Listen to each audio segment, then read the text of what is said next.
Having a dashcam in your car is one of the most important security aspects of driving, especially if you are a rideshare driving. So in this case, you need also a dashcam that films the interior of the car on top of filming the front and the rear of the car. Now, it's very important to choose a quality dashcam so that to be able to read the plate numbers of the cars in front of you and to be able to film the interior of the car even in the dark. And GKU just released the C300 dashcam that has all this. So it has 4K camera in the front that can film up to 30 frames per second. It has also a 170 degrees wide angle and it is WDR compatible. And this is the interior cam. It has 4 infrared lights, so it can film in the dark too. The interior camera is Full HD and it has an angle of 150 degrees. And the rear camera has an angle of 140 degrees and is also 4K at 30 frames per second. So in this video, I'll be reviewing this dashcam. As a full disclosure, GKU sent me this dashcam, but all the opinions in this video are only mine. The video wasn't reviewed before it was published and I wasn't compensated to make it. So I'm gonna show you footage samples of the cameras in the night and in the day, and also I'll be telling you about the most important specifications that you need to adjust in the applications so that to make the most out of this dashcam. So let me show you what comes in the box on top of what you saw already. So you saw the main cameras and also the rear camera. They also provide the main camera with an integrated TF card that is 64 gigabytes. And also you get the camera connecting cable. So this one is to connect the rear camera to the front camera. It is of a very good length. And you get a cigarette charger to power on the camera.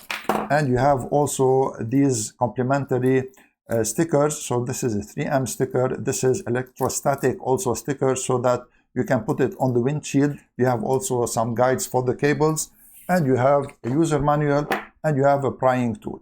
This is the camera installed. I'm gonna start the car now. It's gonna display its logo first, and then you're gonna see the screen. It is a temporary installation because I already have another dashcam, and this is the one in the back also installed. Video locked. The daytime footage of the front camera is very good. It is crisp and the colors are reproduced accurately. You can also read the license plates very easily, and the wide angle lens makes sure that the footage is covering everything in front of you. And this is particularly useful on the highway because the camera's footage will cover all the lanes. Even as you see here, we have 4 lanes. It's covering them very easily, and it can cover also more lanes. Here we are in Montreal now, and the weather is great outside. The sun is not shining, it's a little bit cloudy. And this is the sound that you're hearing now. It is coming from the microphones of the dashcam. The interior camera in the daytime is good, but as you notice in this footage, some of the colors are removed, and this is because of the infrared lights of this camera that you cannot turn off. Even though the rear camera's angle is not as wide as the one in the front or the one in the interior, it still is wide enough to cover all the area behind you, and the image quality is surprisingly very good for a rear camera. It is almost as good as the one in the front. Everything is clear, the details are here, the colors are here, and it is crisp. At night, the image is also clear. The blacks are not blown up. The C300 has a very good contrast between the night sky and the lights in front of you. And one thing that I like in particular, that it doesn't have much glare, even though it's not fitted with the CPL filter. So all the details are here once again, and everything is clear.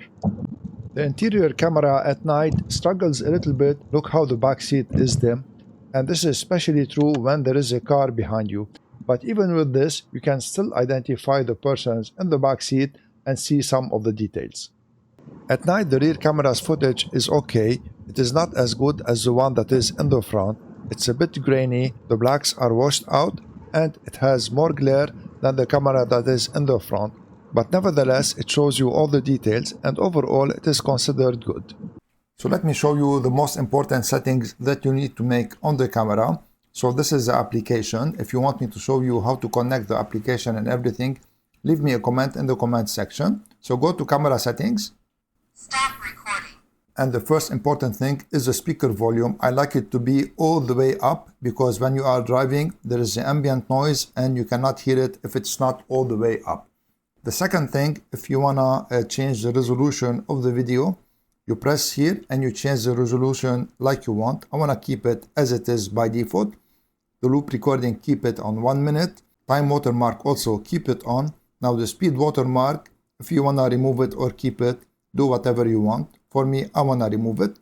The camera has also GPS, so I advise you to keep the GPS coordinates, and you can flip the rear camera whether left, right, or top or bottom, depending how you installed it. Now also you have the date format, interior camera record in case you're not using ride sharing, and for privacy you can turn off the interior camera recording. I'm gonna keep it on. We have also the collision sensing.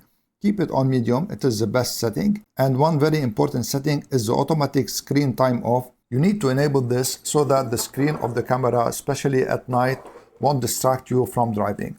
So click on it here and then choose the time you want it to be disabled. I'm gonna put it on 1 minute. And the speed unit, depending where you are. I am in Canada, so I'm gonna put it in kilometers per hour. You have also voice control for this camera, and you have all the voice commands that you can see here in front of you. Now you can add also your license plate number here so that the footage will be used as evidence in case you need it. You have the Wi-Fi name that you can change and the Wi-Fi password also. I advise you to change the default Wi-Fi password because it is very easy to guess. Now for the SD card, I advise you to format it before starting to use this camera. So I'm gonna format it here and see on the screen of the camera, it is formatting the SD card. And now the formatting is completed. So overall, the GKU C300 is a very good 3-channel dashcam. It has some points that needs improvement. I'm gonna talk about them in a bit. So it has a very good front camera and it has a good rear camera. It has also cables that are of a very good quality. They are USB-C and this is very important. And also it can work for parking monitoring. You need the hardwire kit that you can also acquire from GKU if you wanna hardwire it to your car. So for it to work for parking monitoring. Now what I would like it to be better in this dashcam is the ability to turn off automatically the infrared lights for the interior camera in the daytime so that the colors won't be washed out.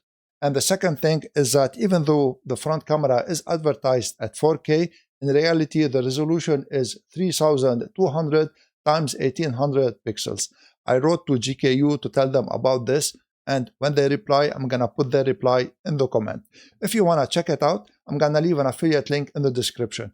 If you make a purchase using my link, I'll gain a small percentage at no cost to you, and this will support my channel. And if you like this video, please share it, subscribe to my channel, and give this video a thumbs up. I'm Eloy from Stuff Around the House, and I want to thank you all for watching. See you in the next video.